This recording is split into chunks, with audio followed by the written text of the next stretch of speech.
மீந்து போன சாப்பாடு இருந்தால் அதை வந்து இந்த மாதிரி வடகமாக செஞ்சுக்கலாம். அதுக்கு வந்து சாப்பாட்டை மிக்ஸி ஜாரில் சேர்த்திட்டு கொஞ்சம் கருவேப்பிலை, சீரகம், வரமிளகாய், உப்பு, பச்சை மிளகாய் வேணாலும் சேர்த்திக்கலாம். இது எல்லாத்தையும் நல்லா அரைச்சி எடுத்துக்கணும். இந்த அரைச்சி எடுத்ததுக்கப்புறமா வந்துட்டு ஒரு புடவையோ இல்லை வந்துட்டு ஒரு வேஷ்டிலேயோ வந்துட்டு நம்ம வெயிலில் விரித்து போட்டு அதில் வந்து இந்த அரைச்சி வச்ச சாப்பாட்டை வந்து நம்ம இந்த மாதிரி குண்டு குண்டாகவும் வைக்கலாம், இல்லை ஸ்பூனில் எடுத்து பட்டை பட்டையாகவும் வைக்கலாம். நான் வந்து சிலதை வந்து இந்த மாதிரி கையில் வந்து குண்டு குண்டாக எடுத்து வச்சேன். அதுக்கப்புறம் முறுக்கு பொடியில் போட்டு பிழிஞ்சும் வச்சேன். நமக்கு எந்த மாதிரி வேணாலும் பிடிக்குதோ அந்த மாதிரி செஞ்சுக்கலாம். நல்லா வெயிலில் வச்சா இது ஒரு நாளில் ஃபுல்லாக நல்லா காஞ்சிரும். இந்த வடகம் பார்த்திங்கன்னா நமக்கு புளி சாதம், சாம்பார் சாதம், தயிர் சாதம் இது எல்லாத்துலோடய வச்சு சாப்பிட்றதுக்கு ரொம்ப நல்லாயிருக்கும். ஒரு ஸ்நாக்ஸாக கூட நம்ம இதை வந்து யூஸ் பண்ணிக்கலாம்.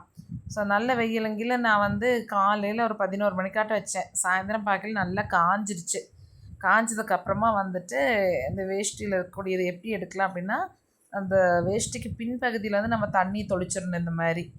அதுக்கப்புறமா நம்ம எடுத்தோம்னா அந்த வடகம் எல்லாமே நல்லா விட்டு வரும். இது எல்லாத்தையுமே எடுத்துட்டு ஒரு பிளேட்டில் வந்து நான் எடுத்து வச்சிட்டேன்.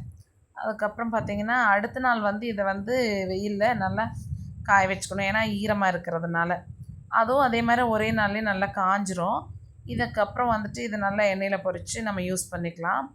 நான் ரெண்டையுமே பொரித்து பார்த்தேன். முறுக்கு மாதிரி இருக்கிறதையும் அந்த பட்டை பட்டையாக வச்சதையுமே ரெண்டுமே ரொம்ப நல்லா இருக்குது. அப்படியே ரொம்ப மொறுமொறுன்னு டேஸ்ட்டாக இருந்தது. நீங்களும் வந்து நேரம் கிடச்சா அதை ட்ரை பண்ணி பாருங்கள்.